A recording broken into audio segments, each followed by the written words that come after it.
नमस्कार प्यारे विद्यार्थियों, आप सभी का स्वागत है हमारे YouTube चैनल DTS एजुकेशन पर। हम आज एक फिर नया वीडियो लेकर आए हैं आपके सिलेबस से रिलेटेड योग एवं ध्यान, जो कि मध्य प्रदेश के समस्त नियमित और प्राइवेट विद्यार्थियों के लिए अनिवार्य आधार विषय है।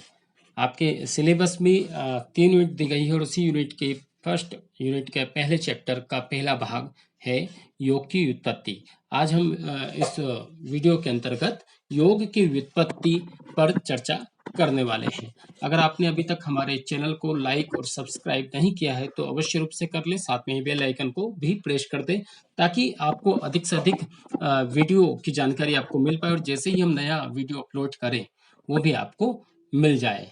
साथ में ही हम MCQ टाइप क्वेश्चन के भी वीडियो जल्द बनाकर अपलोड करने वाले हैं। तो आप सभी का पुनः स्वागत है और आइए शुरू करते हैं आज का वीडियो। योग का अर्थ तो सामान्य भाव में योग का अर्थ है जोड़ना, संयुक्त होना या जोड़ना। यानी कि योग का क्या अर्थ होता है विद्यार्थियों? योग का अर्थ है जोड़ना, संयुक्त होना या फिर जोड़ना। ये कई बार परीक्षाओं में प्रश्न आता ही आता है, हर यूनिवर्सिटी में आता है। यानी कि दो तत्वों का मिलन योग कहलाता है। दो तत्व जैसे आत्मा और परमात्मा हो गया, तो आत्मा और परमात्मा का मिलन भी योग कहलाता है।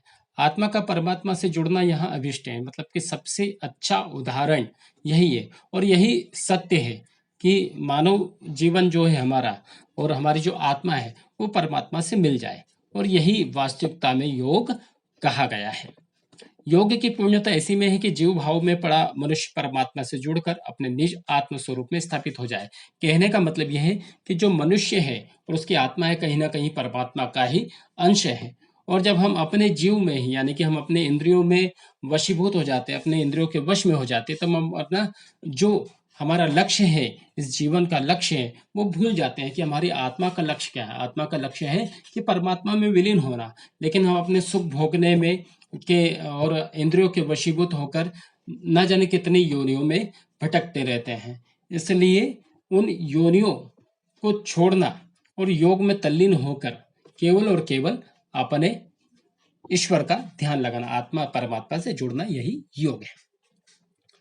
योग की व्युत्पत्ति, योग शब्द मूल रूप से संस्कृत का शब्द है। यानी कि अगर ऐसा भी कई बार क्वेश्चन आता है कि योग शब्द है वो किस भाषा का शब्द है, तो या किस भाषा से उसकी व्युत्पत्ति हुई है, तो हम कह सकते हैं कि योग शब्द मूल रूप से संस्कृत का शब्द है। जितने भी हमारे पुराने ग्रंथ हैं, जितने भी उपनिषद है, सभी की भाषा संस्कृत है और कहीं ना कहीं सभी भाषाओं की जननी भी संस्कृत है। इसलिए योग शब्द का मूल रूप जो है वो संस्कृत शब्द है। योग शब्द की उत्पत्ति संस्कृत भाषा की युज धातु से हुई है। ये भी क्वेश्चन विद्यार्थियों कई बार परीक्षा में आता है कि योग शब्द की उत्पत्ति किस धातु से हुई है। तो योग शब्द की उत्पत्ति किस धातु से? युज धातु से हुई है, और उसमें भी युज धातु के बाद करण और भाव वाच्य में धज्ज प्रत्यय लगाने से योग शब्द बना है। कई बार इस प्रकार का भी क्वेश्चन आ जाता है कि योग धातु के बाद कौन सा भाव और कौन सा वाच्य लगाने से, तो धज्ज प्रत्यय लगाने से योग शब्द बना है। तो योग शब्द आप जान गए होंगे विद्यार्थियों की योग शब्द की उत्पत्ति संस्कृत से हुई है और संस्कृत का मूल शब्द है। इसलिए कई बार परीक्षा में इस तरह का क्वेश्चन, इस तरह का प्रश्न पूछा भी जाता है। तो आप लोग बिल्कुल ध्यान से वीडियो देखते रहें और समझते रहें, क्योंकि योग जो विषय है कहीं भी आप पढ़कर या रट कर नहीं कर सकते, इसलिए उसको समझते रहें। अगला है युज धातु के प्रकार। यानी कि युज धातु जो हमारा योग शब्द बना है, किस धातु से बना है? युज धातु से बना। अब उसके भी 3 प्रकार बताए हुए हैं। पाणिनि गण ग्रंथ में इस युज धातु के 3 प्रकार से वर्णन मिलता है या 3 प्रकार से प्रयोग किया गया है। युज समाधो दिवादी गणी में, युजिर योगे रुधादि गणी, युज संयमय यानी कि चुरादी गणी में। तो इन 3 प्रकार से युज धातु का प्रयोग किया गया है पाणिनि गण ग्रंथ में।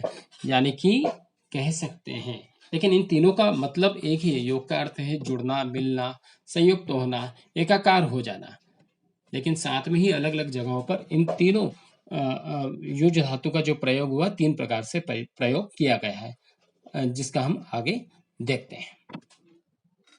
तो पहला जो प्रकार है युज समाधो दिवादी गणी के माध्यम से द्विवादी गणि में युज धातु का अर्थ है समाधि। यानी कि युज का अर्थ क्या है, युज धातु का अर्थ क्या निकाला वहां पर, समाधि। तो युज समाधो का अर्थ है समाधि की सिद्धि के लिए जुड़ना। यानी कि हमारा जो जीवन है ना, अष्टांग योग में महर्षि पतंजलि ने अष्टांग योग बताए, यम नियम आसन प्राणायाम प्रत्याहार धारणा ध्यान समाधि।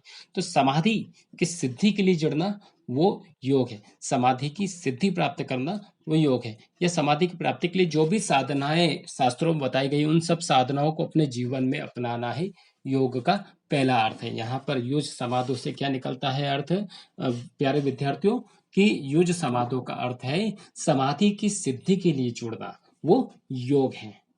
जैसा कि महर्षि पतंजलि ने भी अपने अष्टांग योग में सबसे अंतिम जो चरण बताया है वो समाधि ही कहा गया है। इसलिए युज समाधो का एक अर्थ यह भी निकलता है समाधि।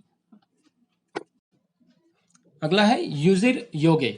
रुदादि गणि में, रुदादि गणि युज धातु का अर्थ है जुड़ना, जोड़ना, मिलना या मेल करना। यानी कि जब रुदादि गणि युज धातु का अर्थ उसमें कैसे निकलता है, उसमें सीधा सा अर्थ है जुड़ना, जोड़ना, मिलना या मेल करना।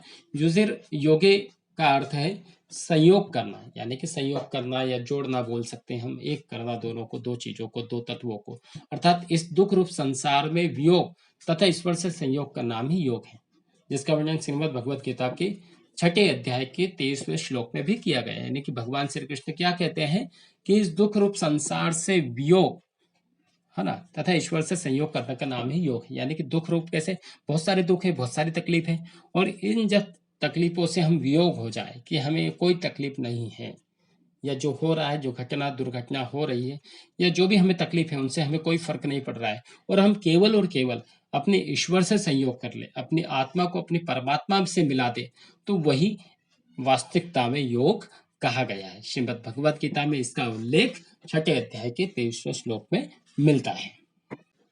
अगला तीसरा प्रकार है युज संयमने। यानी कि चुरादी गणि के अनुसार क्या है, युज धातु का अर्थ है संयमन, अर्थात मन का संयम करना, मन को संयमित रखना है।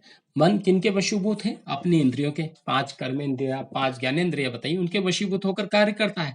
तो हमें मन को, अपनी इंद्रियों को अपने कंट्रोल में करना हो। यानी कि इस प्रकार युज संयमन का अर्थ हुआ मन का नियमन करना, मन का नियंत्रण करना, मन को संयमित करना, मन को इधर उधर नहीं भटकने देना, वही सबसे जरूरी है। और विद्यार्थी जीवन के लिए तो मन को संयमित करना बहुत जरूरी है। एकाग्रता का भाव तभी आएगा जब हम मन को नियंत्रित करेंगे, मन इधर उधर भटकाने से हम लोग बचेंगे। तो मन को संयमित करने की विद्या योग है। इस प्रकार योग साधना को अपनाते हुए मन को नियंत्रित किया जा सकता है। जैसे कि हम लोग ध्यान लगाएं, प्राणायाम करें तो मन का नियमन हो सकता है। एक धारणा लगाए तो मन को नियमित करना है।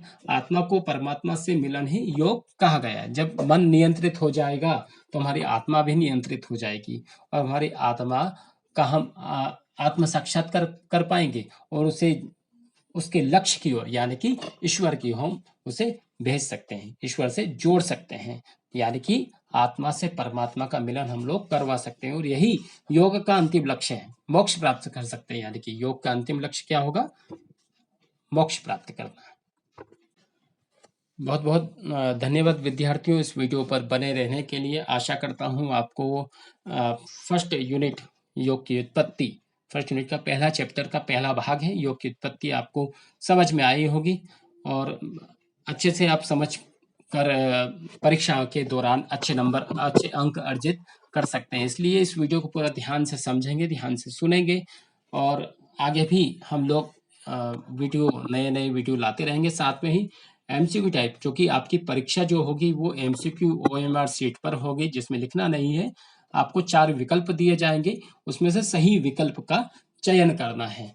तो इसलिए आप ओएमआर सीट की भी तैयारी करें। एमसीक्यू अधिक से अधिक क्वेश्चन आंसर उनको आप प्रैक्टिस में लेकर आइए, ताकि आपकी परीक्षा अच्छे से अच्छे हो। और साथ में ही हमारे अन्य प्लेटफॉर्मों पर चैनल बने हुए हैं, उनको भी आप लाइक और फॉलो करते रहें।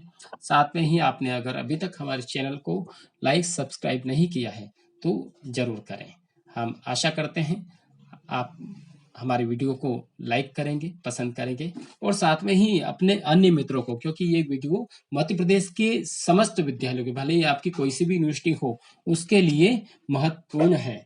इसलिए अपने दोस्तों में भी शेयर करें, और अधिक से अधिक बने रहें। हम आगे भी वीडियो और लाते रहेंगे पूरे योग एवं ध्यान के लिए। धन्यवाद। अंत तक बने रहने के लिए धन्यवाद। वीडियो को लाइक करें, शेयर करें और सब्सक्राइब करें। धन्यवाद।